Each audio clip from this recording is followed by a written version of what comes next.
एक बार अपने लिए भी तालियां बजा लीजिए, खासकर जो छात्र हमारे साथ हैं। सुबह सुबह 8 बजे से आप सब हैं और मैं देख रही हूं कि मतलब जिस सत्र में जो बात हो रही है उस पर सही जगह पर ताली और सही जगह पर आश्चर्य शब्द दिखे। जिसने सबसे ज्यादा किया है शायद उसने अकेले अपने लिए ताली बजाई है। बहुत बहुत आप सबका भी स्वागत है। और चूंकि आपके भोपाल की सांसद हैं साध्वी प्रज्ञा सिंह ठाकुर, तो हम जब यहां पर सवालों की शुरुआत करेंगे, आमतौर पर साध्वी जी से जब भी बात होती है तो किसी न किसी ऐसे मुद्दे को लेकर बात होती है जहां पर कोई विवाद उठता है। मैं उनके कार्यकाल से शुरुआत करना चाहती हूं। 5 साल होने को आ रहे हैं साध्वी जी भोपाल की सांसद रहते हुए, आपने क्या क्या काम किया है? जय श्री राम। वंदे वंदे वंदे। मैंने हर वो काम किया जो हमारे माननीय प्रधानमंत्री मोदी जी ने देश के लिए किया। केंद्र का नेतृत्व तो भोपाल में कर रही हूं, इसलिए प्रत्येक कार्य में मेरी सहभागिता है। जो भोपाल को माननीय प्रधानमंत्री मोदी जी की देन है, वो प्रत्येक कार्य में मेरा सहयोग है। जो राज्य सरकार में मैं भोपाल की सांसद हूं, इसलिए राज्य सरकार जो कार्य करती है उसमें सांसद होने के नाते मेरा सहभाग है। अब अगर आप कहेंगे तो मैं लिस्ट पहले से लेके आ जाती, क्योंकि माननीय प्रधानमंत्री मोदी जी और हमारे शिवराज जी के कार्यकाल में इतने कार्य हुए, मुझे लगता है कि गिनाना, ऐसे आपके कार्यक्रम में 45 मिनट का मेरा समय है और उसमें गिनाना तो असंभव है, इसलिए लिस्ट में आपको बिल्कुल पहुंचा दूंगी जी। और एक अपेक्षा लोगों की मेरे से थी, जब मैं चुनाव लड़ी, एक महिलाओं को बहुत ज्यादा अपेक्षा थी और लोगों को ये लगता था कि अगर साध्वी जी आई तो मुझे न्याय मिलेगा। और आज वो सत्य है, क्योंकि जितनी महिलाएं मेरे पास आती हैं शिकायत लेके, और एक और बात बता दूं कि सिर्फ भोपाल की नहीं, पूरे मध्य प्रदेश की और पूरे देश की,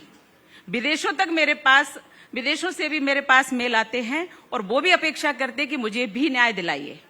कोरोना के समय मैंने बहुत बच्चों को विदेशों से अपने भोपाल में बुलाया, अपने प्रदेश में बुलाया और देश के कई प्रदेशों में मैंने बुलाया, पूरी कार्यवाही करके। मैंने ये उस समय विचार नहीं किया कि मैं सिर्फ भोपाल की सांसद हूं, और इस निमित्त मैंने पूरा कार्य किया और लोगों को बुलाया।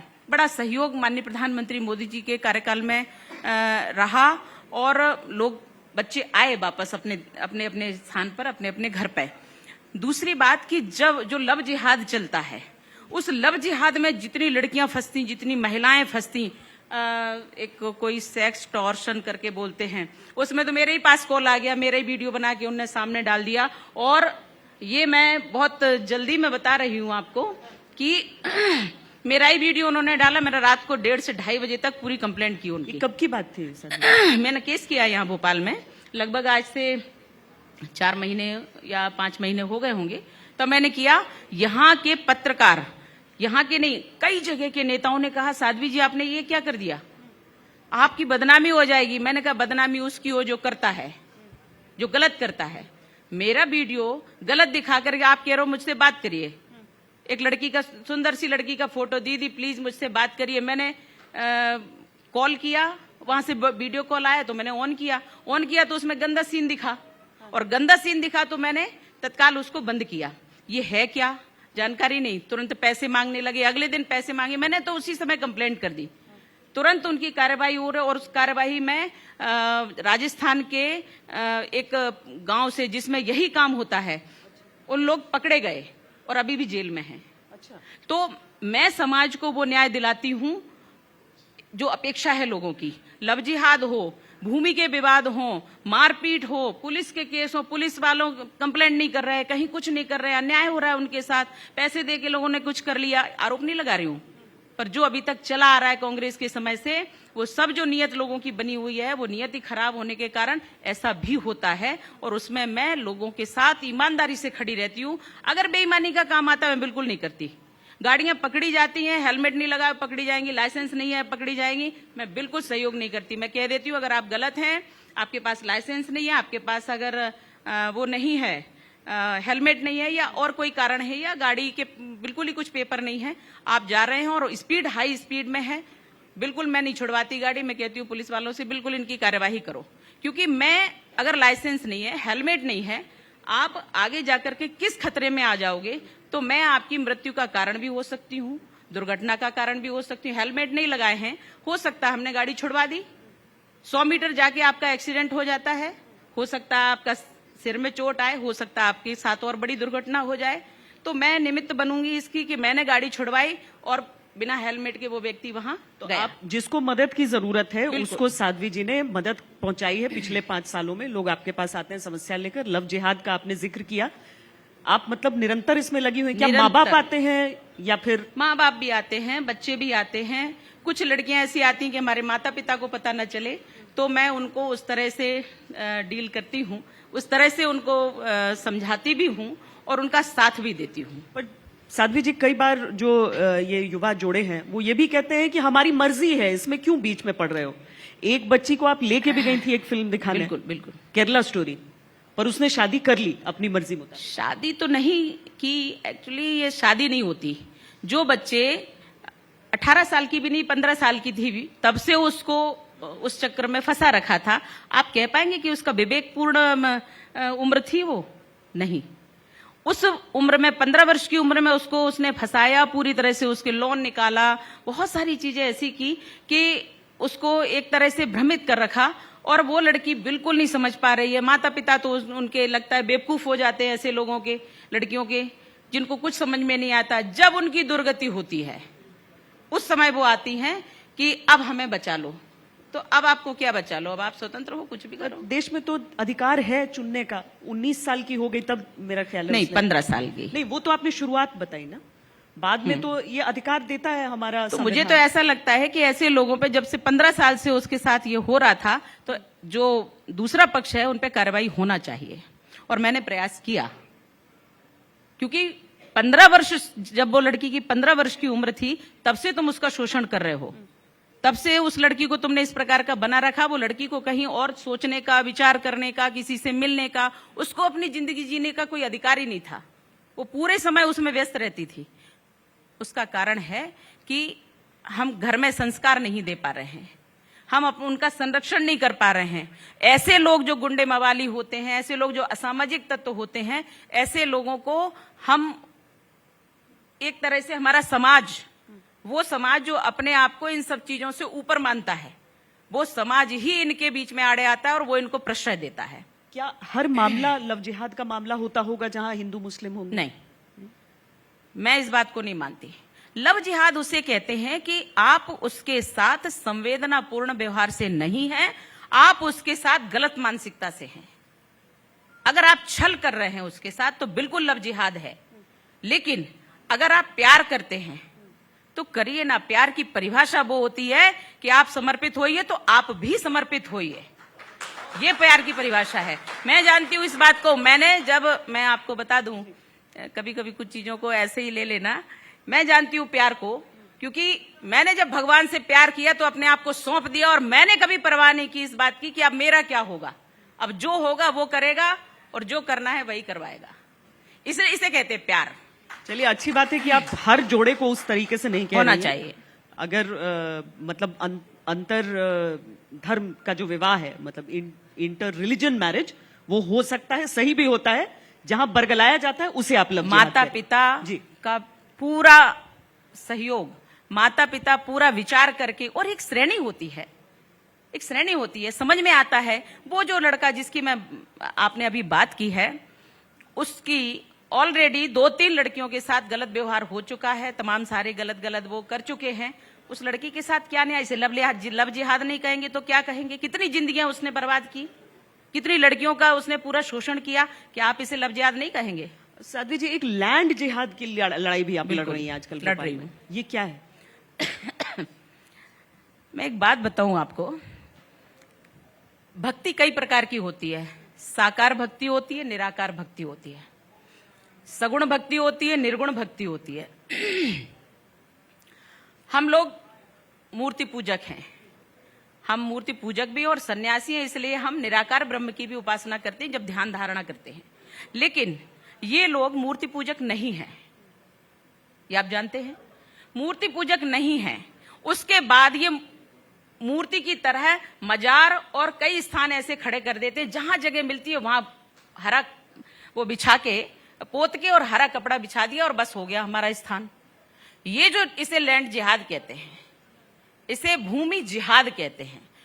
उसका कारण बताऊं आपको, ये भोपाल में आप यही हैं, ये यहां से जब वीआईपी रोड से जाते हैं लेफ्ट साइड में आप देखिए, मैंने मीटिंग में प्रश्न खड़ा किया, मैं दिशा की मीटिंग की चेयरमैन होती हूं, मैंने प्रश्न खड़ा किया कि हम भगवान की आराधना करते हैं पर हमने कभी जमीन पे जहां फुटपाथ होता है, जहां पैरों से चला जाता है, जहां गाड़ियों से चला जा रहा है, आप वहां पे मूर्ति ऐसी ही नहीं रखेंगे, कभी नहीं रखेंगे।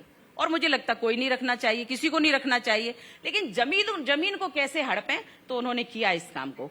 जो पाथवे बना हुआ है उस पाथवे पे उन्होंने हरा पोता और हरा कपड़ा चढ़ा दिया, ठीक है।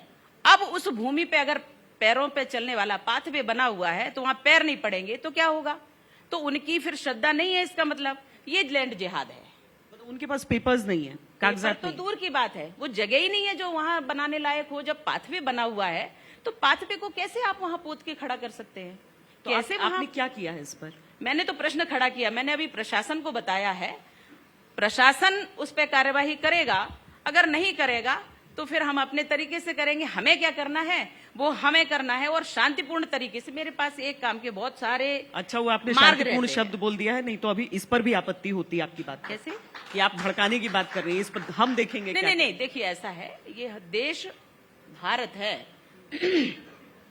यहाँ पर अगर हम अपनी आराधना पूजा ये सब स्वतंत्रता से करना चाहते हैं तो दूसरों को करने भी देना चाहते हैं, पर अगर इसको जबरदस्ती किसी कारण से बना दिया तो उसको हम नकारते भी है। ये जबरदस्ती की बात है, ये लैंड जिहाद है। आप देखिए, कैचमेंट कहा जाता है, वहां कुछ नहीं बनाया जा सकता है। इन्होंने वहां मजार खड़ी कर दी तालाब में किनारे, एकदम पक्की जमीन। भाई आप जमीन खरीदने जाते हैं, आपसे कहा जाता है कैचमेंट एरिया है, इसमें आप छत नहीं डाल सकते, पक्की छत नहीं डाल सकते, लेकिन तालाब में छत बना सकते हैं। पूरा का पूरा इतना बड़ा इन्होंने वो बना रखा है स्थान, करबला कहते हैं उसको। आप चले जाइए, तालाब में ही वो सुसु करेंगे, तालाब में ही कुछ और करेंगे, सब तालाब में करेंगे और उसी पानी का हम सब उपयोग करेंगे। अब आप इसको क्या कहेंगे? लैंड जिहाद कहेंगे हम। ऐसे लैंड जिहाद ये पूरे भोपाल में, हमारे पूरे लोकसभा की बात कर रही हूँ, ये पूरे में करते हैं। लेकिन मैं देश की भी बात करती हूँ क्योंकि मैं सिर्फ एक भोपाल की सांसद नहीं हूँ, मैं पूरे देश में सामाजिक काम करती हूँ और राष्ट्र के लिए, सनातन की और देश की अलग जगाने के लिए निकली हूँ। और ये सनातन को लेकर जो ये विवाद खड़ा हुआ है, इस पर क्या कहेंगे आप? सनातन पे तो विवाद हो ही नहीं सकता, क्योंकि सनातन पर विवाद करने के लिए उसके समकक्ष होना चाहिए। धर्म के लिए विवाद करने के लिए धर्म होना चाहिए। धर्म तो है ही नहीं, पंथ है, मत है, धर्म तो सिर्फ और सिर्फ सनातन है। विवाद करने के लिए, भाई मैंने सलवार ड्रेस पहना है, ठीक है, हमें दूसरा सलवार ड्रेस पहनना है, हम उसको चेंज करना चाहेंगे या हम उसके बारे में कुछ कहना है तो वही तो करेंगे। हमें लगता है कि विवाद तो कोई कर ही नहीं सकता, धर्म तो धर्म रहता है। और धर्म की परिभाषा अगर मैं बहुत छोटे में बताऊं, जो काल में बंध नहीं सकता, जिसकी कोई समय सीमा नहीं है, वह समय से परे है, उसको सनातन कहते हैं। पर साध्वी जी, जो लोग सनातन पर आक्षेप ऐसे कर रहे हैं और जो बयान अजीबोगरीब दे रहे हैं, वो ऐसा नहीं है कि मुस्लिम धर्म के हैं, क्रिश्चियन है, कोई क्रिश्चियन है और बाकी कोई तथाकथित हिंदू भी हिंदू हैं। हैं, कोई तथाकथित हिंदू हैं। हिंदू नहीं हो सकते वो, क्योंकि हिंदू एक जीवन पद्धति है और वह जीवन पद्धति भारत में पाई जाती है, क्योंकि यह भारतीय संस्कृति है जिसमें लोग हिंदू रहते हैं। ये भारत ही एक देश है जिसमें सिर्फ हिंदू कहा जाता है और हिंदू रहते हैं, जिसको हिंदू लोग अपना देश मानते हैं। एक ही देश है, उसमें भी अगर कोई खिचड़ी करेगा तो चलेगा नहीं। मेरा कहना है कि अगर यहां हिंदू है तो हिंदू है, अगर आप कुछ भी बन जाइए, हम आपके लिए सहिष्णुता रखते हैं। हम उस जीव मात्र की रक्षा करना चाहते हैं कि जिसको कष्ट ना हो। कोई पनपता है तुरंत और मरता है, हम पतंगे को भी सहारा देते हैं, ये देश वो है, हिंदुत्व वो है। लेकिन हमारे ही मतलब एक धर्म को एक निम्न स्तर के लोग, निम्न स्तर का बोल रही हूं क्योंकि जिसके पास बुद्धि नहीं है, जिसके पास विवेक नहीं है, जिसके पास संस्कार नहीं है, जिसके घर में संस्कृति नहीं है, जिसके घर के लोगों को टाइम ही नहीं है कि हम अपने बच्चों को किस प्रकार से बनाएं, वो बेचारों की गलती नहीं है, उनके अंदर जो भरा होगा वही निकलेगा। तो इसलिए वो चीजें सब निकाल रहे हैं। मैं एक प्रार्थना करती हूं प्रभु से, हे भगवान, जिसने सनातन धर्म को एड्स कहा वो एड्स का सुख पाए, जिसने सनातन धर्म को कुष्ठ रोग कहा वह कुष्ठ रोग का भरपूर सुख पाए, जिसने मलेरिया कहा वो मलेरिया का सुख पाए, जिसने डेंगू कहा वो डेंगू का सुख पाए, और जिसने जिस प्रकार से सनातन धर्म को किसी भी प्रकार से अपने कुसंस्कारों से ओत प्रोत भाषा का उपयोग किया वह उसका भरपूर सुख पाए। मैं कहती हूं प्रभु, जिसकी जैसी भावना है उसको वह दे दीजिए। और इससे अच्छी बात मैं क्या कहूं आप इन लोगों के लिए, इतने अच्छे शब्द हैं मेरे आपको नहीं लगता है कि इस पे नया विवाद खड़ा होगा? विवाद क्यों, आके विवाद के लिए खड़े हो जाएं सामने तो समझ में आ जाएगा क्या मतलब है इसका। अरे विवाद हमने क्यों किया, हमारे धर्म, मतलब हम कहते हैं वो भी सनातनी, उनको बुद्धिहीन है वो लोग, वो भी सनातनी है लेकिन उन्हें पता ही नहीं है। साध्वी जी, क्या जातियों में बांटने के लिए हिंदुओं को ये विवाद हो रहा है सनातन का? नहीं नहीं, एक्चुअली अभी मैंने एक मंत्री, तमिलनाडु के एक मंत्री ने कहा कि ये जो विवाद है, विवाद नहीं है, ये जबरदस्ती लाया गया एक प्रपंच है। और वह प्रपंच इसलिए लाया गया, उसने कहा, राहुल गांधी के भी ये शब्द हैं कि हमने तो सनातन को इसलिए लाया है क्योंकि अब चुनाव आ रहा है, अब हमें इसे खत्म करना है। तो उनकी औकात नहीं है इतनी कि वो इसको खत्म कर पाए, पर इस पर कुछ भी बोलेंगे तो वो लोग प्रचारित होंगे। वैसे स्टालिन के उदयनिधि को कौन जानता था, उनकी सिर्फ उतनी जनता, पर आज पूरा देश जान रहा है। तो ऐसे बड़े लोगों पे, बड़ी चीज पे, धर्म पर बोलो, भले ही विरुद्ध बोलो, लेकिन धर्म पर अगर बोलोगे तो पता चलता है कि वो प्रचारित प्रसारित हो गए। भाई कहा जाता है ना कि नाम हो बदनाम हो, लेकिन बाद में नाम तो लिखा है ना, नाम तो हो जाएगा। तो ये बेवकूफ लोग हैं, केवल और केवल सस्ती लोकप्रियता के लिए चुनाव से पहले, सस्ती और निम्न और गिरी हुई उसके लिए इनका कुछ भी अस्तित्व नहीं है ऐसे लोगों का। क्योंकि आज को अगर हिंदू कुछ कह दे तो मीडिया भी कहने लगती है इस बात को कि ये देखिए, मतलब मेरे विषय को तो लेके ही चलते हैं, पर ये देखिए हिंदुओं ने ऐसा कर दिया, हिंदुओं ने ऐसा कर दिया। अरे ये लोग बोल रहे हैं, बोलिए ना आप खुल के, आप लोग बोलिए, मेरा आग्रह है आप लोगों से। क्योंकि जो चौथा स्तंभ होता है, जो घर घर पहुंचता है, जो कान कान तक पहुंचता है, जो दिमाग पे चढ़ा रहता है, ये आप लोग वो हैं। और इसलिए आप इनको दुत्कारिए, आप इनको झकझोरिए कि इस देश में इस प्रकार की कोई भावना नहीं पलती कि आपके साथ ऐसा किया जाए। लेकिन कांग्रेस ने अपने स्वतंत्रता के पश्चात जिस तरह की भावना यहां बना करके रखी है, फूट डालो शासन करो, वो आज तक चल रहा है और हिंदुओं के साथ अन्याय निरंतर होता रहा है।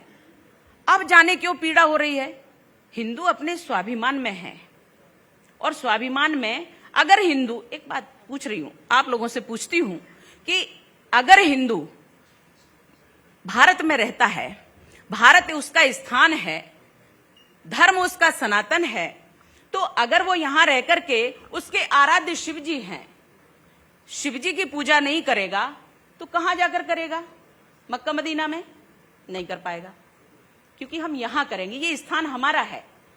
हम, भगवान कृष्ण हमारे आराध्य हैं, प्रभु राम जी हमारे आराध्य हैं, ये सब हमारे आराध्य हैं। हम कहां जाएंगे पूजने के लिए? हम हमारे देश में पूजा करेंगे, क्योंकि हमारी स्वतंत्रता है, ये हमारा धर्म है, हम यहीं रहेंगे और यहीं पूजा करेंगे। इसमें जो विघ्न डालेगा हम निपट लेंगे। आप मथुरा काशी का रेफरेंस दे रहे हैं? हम मथुरा काशी का दे रहे हैं, राम जी का दे ही चुके हैं, अभी जो शेष है उसको ठीक कर रहे हैं। उस पे होगा कदम आपके हिसाब से, उठाया जाएगा? हम भी उठाएंगे, भाई हमारे भगवान है और कौन रोक पाएगा इस बात को? हमारे भगवान है, हम उनका स्थान भव्य बनाने के लिए बिल्कुल आगे बढ़ेंगे और हम पूजन करने के लिए आगे बढ़ेंगे। और इसमें कोई विघ्न करता है तो वो पूजा करके देख ले, फिर वो अपनी आराधना करके देख ले। हमने कहा हम सहिष्णु हैं, हम सब सर्वे भवन्तु सुखिनः सर्वे सन्तु निरामया सर्वे भद्राणि पश्यन्ति मां कश्चित् दुख भाग भवेत्, ये भावना रख करके काम करते हैं। वसुदैव कुटुंबकम, हम पूरे विश्व को अपना घर मानते, परिवार मानते हैं। अगर इसमें कोई विघ्न डालता है तो गलत वो है, मैं नहीं हूं। फिर प्रतिकार तो प्रतिकार बनता है। पर देश में तो अदालत के हिसाब से ही काम होगा ना। अदालतें चलती हैं हाँ। और अदालतें अपना काम कर रही हैं। हमने तो कभी विघ्न नहीं डाला, हम तो विश्वास करते हैं उस पर, हमारे कानून पर, हमारे संविधान पर हम विश्वास करते हैं। और अगर विश्वास नहीं करते तो आज तस्वीर कुछ और होती। देश में सिर्फ हम ही हम होते। क्या साध्वी प्रज्ञा सिंह ठाकुर को किसी से डर लगता है? मैं इसीलिए आपसे ये सवाल पूछ रही हूं क्योंकि आपको शुरुआत में ही याद होगा कि प्रधानमंत्री आपकी कुछ बातों से नाराज हुए थे। हमारे इंटरव्यू में भी उन्होंने कहा था एक बार, पर आपने उन मुद्दों पर अपने विचार रखना बंद नहीं किया। ये क्या एक चुनौती है सामने वाले को, या फिर सामने वाले मतलब मोदी जी जी, या फिर ये आपका ही अपना स्वभाव है? मेरा स्वभाव, और मैंने स्वभाव से अपने से कभी कुछ गलत नहीं किया। मैंने आज मैं स्पष्ट कर रही हूं, मैंने उस बात का उत्तर दिया था। चुनाव मतलब मेरी वोटिंग हो गई थी और मैं दूसरे के प्रचार में गई थी, तो मैंने उस बात का उत्तर दिया था जो बार बार मुझसे ये कहा जा रहा था कि हिंदू आतंकवाद, हिंदू आतंकवाद, हिंदू आतंकवाद, गॉड से हिंदू आतंकवादी, गॉड से हिंदू आतंकवादी। अगर हिंदू आतंकवादी होता तो वो गांधी को क्यों मारता? बताइए। नहीं, गलत ही प्रश्न था। तो उसका उत्तर एक शॉर्ट से उसमें हमने दिया था। ये विचार की बात है। मैं एक और बात बताऊं, स्पष्ट कर रही हूं कि ये विचारों की बात है। गांधी जी का तो मैंने कुछ कहा ही नहीं। भाई गांधी जी अपने उसमें हैं, उनकी अपनी एक मर्यादा है। गांधी जी का अपना एक जीवन था और उनको मानने वाले अपने, उनका एक अपना विचार भी था और वो विचार हमारे देश के लिए बहुत अच्छा भी था। उन्होंने बहुत काम अच्छे भी किए। पर क्या होता है, कभी किसी को किसी काम से कष्ट हुआ, उसके विचार अपने हैं और अगर उसने कुछ किया तो उसने दंड भी भोगा। अगर उसने हत्या की, अगर नाथूराम गॉडसे ने हत्या की तो उनको फांसी मिली। स्पष्ट है ना? स्पष्ट है ना? उनको उस दंड का, उस अपराध का दंड मिला। किंतु उन्होंने हत्या क्यों की? एक विचारणीय प्रश्न है और एक चिंतन है। हर व्यक्ति बताएगा अपना अपना विचार कि वो सही थे या वो सही थे। ठीक है, मेरे विचार में पूरा व्यक्ति जीवन शुरू से लेके अंत तक गलत नहीं होता और वो नाथूराम गॉडसे भी गलत नहीं थे और गांधी जी भी गलत नहीं थे। अगर नाथूराम गॉडसे ने उनकी हत्या की तो नाथूराम गॉडसे गलत हैं, पर गांधी जी ने अगर बंटवारा किया, देश का बंटवारा किया, पाकिस्तान बना दिया, तो गांधी जी भी गलत हैं। ये विचार है, ये मेरा विचार है और ये स्पष्ट है। अब इसमें वो चुनाव का समय था, इसलिए मीडिया ने उसको दूसरी तरफ लेके गए। माननीय प्रधानमंत्री मोदी जी ने अगर ये कहा कि मैं उनको मन से माफ नहीं करूंगा, ये उनका विचार है कि वो किसको माफ नहीं करेंगे। साध्वी प्रज्ञा सिंह जो अच्छे काम कर रही है उसको माफ नहीं करेंगे, या मैंने गांधी जी के लिए बोला ही नहीं, सिर्फ गॉडसे को मैंने देशभक्त, उस व्यक्ति को देशभक्त बताया जो देशभक्ति करता था, लेकिन अपराध हुआ तो दंड भोगा। लेकिन हम उस तरफ जा ही नहीं रहे। पर अगर कोई हिंदू को आतंकवादी बोलेगा तो जबरदस्ती बोल रहा है, तो हमने उसका उत्तर दिया। वो चुनाव का समय था, किसी के पास इतना समय नहीं था कि वो उसको स्पष्ट जान सके, कुछ उसको उस पर विचार कर सके, कोई भी कर सके। और अगर नहीं हो पाया है, और माननीय प्रधानमंत्री जी हैं वो हमारे, हम उनकी इन बातों को मानते हैं बिल्कुल कि किस बात से किसको ठेस लगेगी, हम बिल्कुल उसको स्वीकार करते हैं। लेकिन मैं अपना विचार, जो हमारा जन्मजात विचार है, जो हमारा प्रारब्ध है, जो हमारा पिंड है, जो हमारी संस्कृति है, जो हमारी राष्ट्रभक्ति है, हम उसको बदल दें? हम अपनी स्वतंत्रता से बोलना स्वीकार कर दें? बिल्कुल नहीं। भाजपा, और सुनिए, चुनौती नहीं दे रही हूं मैं किसी को, माननीय प्रधानमंत्री जी हमारे पूजनीय हैं, आज पूजनीय कह सकती हूं मैं उनको, कारण कि प्रधानमंत्री जी जिस प्रकार से देश को, जिस उच्च शिखर पर लेकर के जा रहे हैं, जो विश्व में स्थान बना रहे हैं, वो हमारे लिए श्रेष्ठकर है। ये जो छोटी छोटी बातें जो मीडिया उछाल देती है, आज आपने जो प्रश्न किया कि मोदी जी को मैं चुनौती दे रही हूं, मैं किस विषय पे चुनौती दे, इन विषयों पर विचार करने का मेरे पास समय नहीं है। गांधी जी को भी मैंने पढ़ा है और गॉडसे को भी मैंने पढ़ा है, मैंने विवेकानंद जी को भी पढ़ा है, मैंने छत्रपति शिवाजी महाराज को भी पढ़ा है, मैंने महाराणा प्रताप को भी पढ़ा है और मैंने हमारे ऋषि मुनियों को भी पढ़ा है। रामचरित मानस और रामायण भी पढ़ी है हमने, हमारे शास्त्र और वेदों को भी मैंने कुछ कुछ पढ़ा है, क्योंकि उनको पढ़ने के लिए जीवन लग जाते हैं। पर उनके आदर्शों पर चलना तलवार की धार के बराबर होता है और मैं उस पर चल रही हूं राजनीति में होकर के। मैं चुनौती नहीं देती किसी को, क्योंकि ये विचारधारा का प्रश्न है, लेकिन भाजपा के संविधान को मैं कभी ठेस नहीं पहुंचाऊंगी। पर एक बात निश्चित है, अगर देश पर आंच आई, अगर धर्म पर आंच आई, तो फिर हर नागरिक स्वतंत्र है कि देश की रक्षा कैसे करना चाहिए, हर सन्यासी और हर हिंदू सुरक्षित है कि धर्म की रक्षा कैसे करना चाहिए। साध्वी जी, इसका सीधा मतलब ये भी हो सकता है, जो कि आपके आलोचक बहुत स्पष्ट शब्दों में आजकल कह रहे हैं, कि भोपाल से टिकट नहीं दिया जाएगा दोबारा लोकसभा के लिए।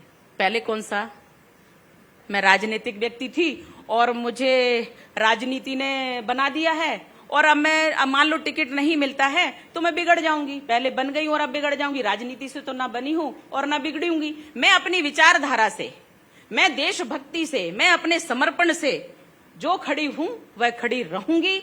मैं आदि से लेके अंत तक, हमारा एक लक्ष्य है राष्ट्र को परम वैभव पर पहुंचाना। अगर मेरा निमित्त आगे बनता है, ईश्वर तय करेगा, ये कोई तय नहीं करता। एक और बात है कि अगर मेरा निमित्त है अभी और राष्ट्र की भूमिका में, तो वो टिकट मुझे मिलेगा, मैं फिर से सांसद बनूंगी। हो सकता है मेरा कहीं और निमित्त हो, मैं वहां जाऊं। देखो, मेरे कार्य असंख्य हैं, मेरा विस्तृत पूरा देश और पूरी धरती हमारा कार्यक्षेत्र है। जहां जैसा निर्धारित होगा वह हम करेंगे। हमारे ठाकुर निर्धारित करते, हम तो चल पड़ते, वो चला देते, हम चल पड़ते हैं। अगर उन्होंने बीजेपी को निमित्त बनाया तो बीजेपी हमें उसने कार्य का अवसर दिया, हमने किया। और मैं अपने काम में ईमानदार रहती हूं, मैं अपने काम को निष्ठापूर्वक और पूर्णता से करती हूं। आप पता है, मेरे होर्डिंग्स नहीं लगते। एक और बात बताएं, क्योंकि हमारे भोपाल के जो नेता है ना, उनको तकलीफ होती है इस बात की कि हमने अगर इनका होर्डिंग लगा दिया तो ये प्रचारित प्रसारित हो जाएंगी। उनको तकलीफ होती है, वो हमारे पर पैसे खर्च नहीं करना चाहते। और मैं चाटुकारिता ना तो पसंद करती हूँ, ना चाटुकारिता करती हूँ, इसलिए हमारे होर्डिंग्स नहीं लगते। और मेरे पास पैसा नहीं है कि मैं लगवा दूं, तो इसलिए मेरे होर्डिंग ना लगे तो कोई प्रॉब्लम नहीं। विधानसभा चुनाव प्रचार आप कर रही हैं यहाँ? हाँ, मुझे जो जिम्मेदारी दी जाएगी मैं करूंगी। जो यात्रा चल रही है उसमें कहीं हिस्सा बन रही हैं? मुझे जो जिम्मेदारी जहां की दी जाएगी मैं कर रही हूँ। अच्छा, ये बताइए कि आप बीजेपी की बात कर रही हैं, पर अब तो कांग्रेस भी बहुत बदल गई है। कमलनाथ ने कहा कि हिंदू राष्ट्र क्यों नहीं होगा अगर यहाँ पर बहुसंख्यक हिंदू हैं। दिग्विजय जी तो जब आपके सामने लड़ रहे थे उस समय भी उन्होंने कई तरह के पाठ करवाए थे। दिग्विजय सिंह तो बेपैंदी का लोटा है। एक तरफ हिंदुत्व को आतंकवाद, एक तरफ भगवा को आतंकवाद, और दूसरी तरफ क्या है ये, हम कब हुए किसके, खाए पिए खिसके, ये हाल है। तो वो कोई स्थिर व्यक्ति की बात करिए आप। नहीं तो कमलनाथ जी का मैंने पूछा ना आपसे। कमलनाथ जी तो 15 महीने स्थिर थे, बाकी तो फिर अस्थिर हो गए। अस्थिर किसने किया था? तो नीतियों ने किया था। तो जो नीतियां हैं उनको करना चाहिए, और उसने किया। ये मध्य प्रदेश है, मध्य प्रदेश बड़ा चुनिंदा काम करता है। पर मध्य प्रदेश कांग्रेस के हिंदुत्व पर विश्वास क्यों न करे? कांग्रेस का हिंदुत्व होता ही नहीं है। कांग्रेस में जो हिंदू हैं, मैं आपको बता दूं कि कांग्रेस में भी जो हिंदू हैं उन्होंने भी मुझे वोट किया था। भीड़ की भीड़, ग्रुप के ग्रुप आए, उन्होंने कहा साध्वी जी हम दिखाने के लिए बिल्कुल बाहर तो कांग्रेस ही हैं, लेकिन वोट मैंने आपको ही किया है। आपको क्या लगता है, इतने विरोध के बाद कांग्रेस का मैनेजमेंट था, इतना विरोध के बाद अगर कोई जीता है तो जन जन की भावना जीती है, और हिंदुत्व जीता है, और विकास जीता है। क्योंकि माननीय प्रधानमंत्री मोदी जी ने 5 वर्षों में जो कार्य करके दिखाया था वो विकास जीता है। अब तो इंडिया है पूरा, उनका गठबंधन है। अब वो पहली रैली यहीं कर रहे हैं आपके लोकसभा क्षेत्र में। हाँ, बेचारों को नाम भी नहीं मिलता। और कोई नाम भी नहीं मिलता। उन्होंने देखा कि हमारे वो नाम बदनाम हो चुके हैं, भ्रष्टाचार में सब लिप्त हो चुके हैं, बदनाम हो रहे हैं, इसलिए ऐसा नाम रखो जो हमारा फेमस हो। तो अंग्रेजों ने कहा इंडिया, कुछ लोग भी इंडिया कहने लग गए, कोई बात नहीं, प्रयास किया था, इन्होंने भी इंडिया नाम रख लिया। पर भारत इंडिया नहीं हो सकता। भारत भारत है, भारत का अपना एक इतिहास है, भारत की अपनी एक पहचान है, भारत की अपनी एक संस्कृति है, भारत का अपना एक पौराणिक महत्व है, भारत सनातनी राष्ट्र है। भारत की कोई डेट ऑफ बर्थ नहीं बता सकता, और जिसकी डेट ऑफ बर्थ नहीं है वही आदि और अनंत है। और इसलिए जिन जिन देशों की डेट ऑफ बर्थ है, ये प्राकृतिक सत्य है, ईश्वरीय सत्य है कि जो जन्मे हैं वो मरेंगे।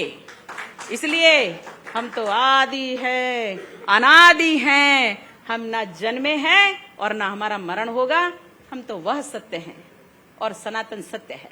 आपके हिसाब से भारत नाम आधिकारिक तौर पर कर देना चाहिए या आपके अनुसार है अभी? है, देखिए, संविधान हमारे अंग्रेजों के जाने के पश्चात, अंग्रेजों की उपस्थिति में हमारे देश के बहुत योग्य लोगों ने बनाया। हम इसमें एक पुट देंगे आपको, हमारे जिनको प्रधानमंत्री बनाया था, पहला प्रधानमंत्री, हम आपको रिकॉर्ड देंगे, इसका बिल्कुल प्रमाणित करेंगे। आज बता देते हैं, समय आपके पास कम है और इसलिए आज मैं बता रही हूं, एक पुट दे रही हूं आपको, हम उसका प्रमाण देंगे आपको और पूरा लंबा देंगे। मैं कह रही हूं कि जब कोई व्यक्ति प्रधानमंत्री बन जाए तो इतनी लालसा थी जवाहरलाल नेहरू को, इतनी लालसा थी इस बात की कि हम कितनी जल्दी हस्ताक्षर कर दें। तो जब संविधान बना, उनके जब हस्ताक्षर होने लगे तो पहले राष्ट्रपति के हस्ताक्षर होते हैं, लेकिन उन्होंने सबसे पहले अपने हस्ताक्षर कर दिए, जगह ही नहीं बची। तो राष्ट्रपति जी को बाद में हस्ताक्षर, साइड में हस्ताक्षर करवाए गए बाद में संविधान में। 1950 के समय की बात होगी ना? हाँ, उस समय की मैं बात कर रही हूं। आप सोचिए कि जिस व्यक्ति को, जो पहला प्रधानमंत्री, जिस व्यक्ति को ये एहसास नहीं, जिसको अपने कर्तव्यों का भान नहीं, जिसको ये नहीं पता कि हमें कहां हस्ताक्षर करना है, उस व्यक्ति ने राष्ट्रपति के पहले हस्ताक्षर कर दिए। लेकिन हमारे विनम्र राष्ट्रपति जी, तत्कालीन राष्ट्रपति जी ने कोई बात नहीं, सम्मान करते हुए साइड में हस्ताक्षर किए, थोड़े नीचे किए। और ये हमारे लिए बड़ी शर्म की बात है, ये देश के लिए शर्म की बात है। इस बात के लिए उनके खानदान को माफी मांगना चाहिए। अभी तो कांग्रेस पार्टी कह रही है आपको माफी मांगनी चाहिए राहुल गांधी के पर दिए अपने बयानों पर। मैंने काय का दिया? उनकी राष्ट्रीयता पर, उनकी मां पर और उनकी देशभक्ति पर आपने सवाल उठाया। देशभक्ति इनके यहां कहां से आ जाएगी? सवाल ही नहीं उठता। जिनके संस्कारों में देशभक्ति नहीं है, वो देशभक्ति की बात करेंगे? वो जिस आधार पर राजनीति कर रहे हैं वो देशभक्ति की बात करेंगे? हो सकता है वो अपने माताजी के देश की बात कर रहे हैं, उसके प्रति वो अपनी भक्ति की बात कर रहे हैं। हमारे भारत में और भारत के प्रति अगर देशभक्ति होती तो इनके अंदर थोड़ी नैतिकता भी होती, वो ये नाम नहीं रखते। अगर ये मानते हैं कि भारत है और ये इंडिया है तो वो इंडिया नाम भी नहीं रखते। गठबंधन का नाम अगर भारत कर दें तो सही हो जाएगा फिर? गठबंधन का नाम भारत हो ही नहीं सकता। क्यों? इसलिए नहीं, क्योंकि भारत भारत है, भारत देश का नाम है, ये प्रोटोकॉल है। और ये प्रोटोकॉल को अगर तोड़ते हैं तो अपराधी होंगे, जेल में पहुंचेंगे। पर वो तो इंडिया पर भी लागू हो जाता है वो प्रोटोकॉल। इंडिया हम इसलिए नहीं मानते, उसको मैं नहीं मानती, जन जन नहीं मानता है। क्योंकि किसी ने कहा इंडिया, भाई आप श्वेता हैं, श्वेता को आप क्या करेंगे? व्हाइट नहीं कहेंगे। आप कोई पिंकी है, हम कहते कोई राज दुलारी है, तो क्या उसका नाम जरा इंग्लिश में बता दीजिए, क्या मुझे कम आती है थोड़ी। क्या कहेंगे उसको? स्ट्रेट लवली नहीं कहेंगे। मुझे लगता है कि नेम इज प्रॉपर नेम, नाम तो नाम ही रहता है। संस्कृत है, उसका अपना एक व्याकरण है, नाम तो नाम ही रहेगा, नाम बदलते नहीं है। इसलिए भारत भारत ही रहेगा। नाम कहां से बदल दोगे? इंडिया कहां से कर दोगे आप उसको, जब कहीं आते पते नहीं? और इंडिया क्या क्या इंडिया कहां से उठा के लाए? मतलब ही नहीं उसका। अच्छा, नाम नहीं बदलेगा, सरकार बदलेगी यहाँ पर मध्य प्रदेश में? सरकार तो भाजपा की रहेगी, सदैव रहेगी, क्योंकि भाजपा ने इतने काम किए हैं और कभी भी ये सब नहीं चलता। अगर जिसने काम किए हैं जनता उसको महत्व देती है, और मध्य प्रदेश में भी भाजपा प्रचंड बहुमत से आएगी। और लोकसभा की सीटें पिछली बार एक ही सीट कम थी। हमें लगता है इस बार वो एक भी पूरी हो जाएगी और 29 की 29 सीटें लोकसभा को मिलेंगी। बहुत बहुत धन्यवाद साध्वी जी आपका यहाँ पर धन्यवाद। आने के लिए, से बातचीत करने के लिए। बहुत